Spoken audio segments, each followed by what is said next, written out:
Adam. Well, let's react a little bit further to what both of our correspondents were saying there, and that news coming into us. Israel saying no reason for a Lebanese ground invasion for now. Shirli Sitbon is with us from our International Affairs Desk. Shirli, we were talking a lot earlier on about how this has widened a lot over the weekend. Seems to be some kind of potential, anyway, break being put on that, at least by what the Israeli army is saying here. Yes, at least a break in the acceleration, because, yes, the spokesperson of the Israeli army earlier facing several questions about the plans ahead. Is Israel planning to send troops on the ground to Lebanon? How long will all this take? And him being not very specific, saying that all options are on the table. This will not end until we've met all of our goals.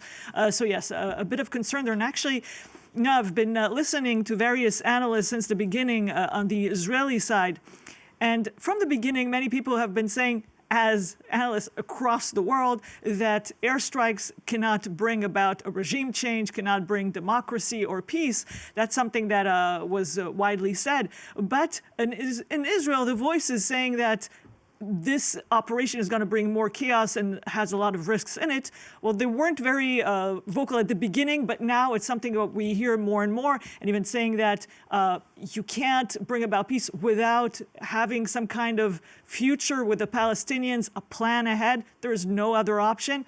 But when you look at the fact that certain countries could get involved, that they're being hit in the region, and they say that they could retaliate to defend themselves. This is seen, of course, as a potential escalation. But when you look at Benjamin Netanyahu's side, this is seen as some kind of new front against Iran, against the Iranian axis. And so for him, this is not necessarily a bad thing. On the contrary, if the Saudis and other Gulf states join the move, not join, but attack back, retaliate, well, the Israelis can present this. And the Israeli press has presented this for the past 2 days as some kind of these states joining Israel and the U.S. against Iran. Of course, that's not at all what they've been saying, but that's been presented that way, at least as far as the Saudis are concerned. Well, for Benjamin Netanyahu, even if the war ends in a few days, if he doesn't meet all of his goals of changing the regime, even if, for example, the leadership changes without the regime falling, well, for him, even the fact that there's some kind of front that he can present, although it's not a real one, well, this is already for him an achievement which he can present to the public. And of course, as all that continues as well, we're also getting continuing attacks as well. Just hearing once again of a series of blasts being heard in the last half hour over Jerusalem as well, not necessarily in the city itself, potentially, of course, that being drones or missiles being shot down. But of course, the violence may be continuing. And at the moment, there seems to be very little talk of peace or any kind of negotiations between the sides to try and settle this. Absolutely. I mean, we've heard in recent days, of course, the Israeli government has been pushing for this for a while. Donald Trump was the only one with the voices we heard, which have been denied today. The reports of Iranian officials calling for dialogue, for mediation, which have been denied today by Ali Larijani. Well, Donald Trump has said in recent days, maybe this can end in a couple of days, in 3 days, or it could be longer, but saying that it could end quickly, being extremely vague.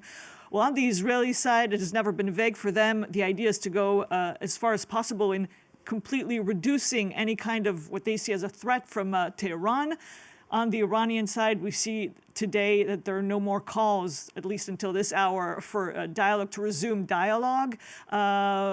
The international community has been pushing for it. They'll try to convince each side, perhaps, to return to the negotiation table, but all sides seem to say that this will go on. Donald Trump talking about several weeks, 4 weeks, the Israelis as well. The Iranians also saying they will defend themselves and continue to strike back. No idea of where this is ending. Yeah, you talked there, Shirley, about France being very hesitant over what the next steps could be. In fact, we've been hearing a little bit earlier on in the programme from Jean-Noël Barrot, the French foreign minister. He said that France is ready to defend Gulf countries and Jordan as well against Iran if necessary. And he criticised the way that this has not been settled in other ways. Let's hear exactly what he had to say. It's extremely regrettable that this situation could not be handled via international institutions. The intervention decided unilaterally by Israel and the United States would have merited debate in international institutions designed for this purpose. Each party would have been able to take responsibility because it is only by confronting each other at the Security Council that resorting to force can be viewed as legitimate.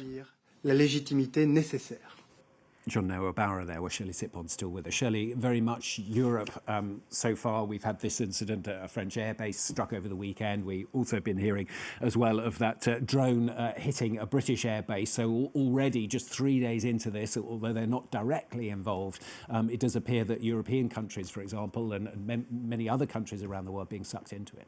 Yes, exactly. And now France is saying, and other European countries, that they will participate in some kind of defense. Now, Jean-Noël Barrot brought more details this morning in his press conference, saying that France will participate to defend the countries which have been attacked. And he says they're not part of this conflict. They did not engage in this conflict, talking about Saudi Arabia, the United Arab Emirates, about Qatar, Iraq, Bahrain, Kuwait, Jordan.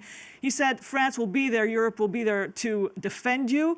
From the beginning of this war, the Europeans have tried to find the right way to not get involved, but to remain, it was complicated. So today, Jean-Noël Barrot said that, well, he cited all the things that could have made the Iranian regime a threat to the region, and he also criticized the way they negotiated with Europe and with the Americans, the nuclear program, some kind of way of reining it in, of stopping any enrichment of uranium in Iran. Until now, the Europeans had not said that. Until a few days ago, when talks were ongoing in Geneva, everyone was saying that progress has been made. Even some U.S. sources had told Axios media that there has been progress.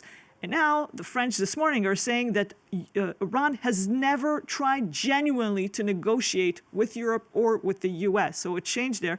Just one word, though, about what Jean-Noël Barrot said about the U.S. and Israel intervention. He indeed said that it should have been discussed at the UN. There should have been at the UN Security Council. There should have been discussion.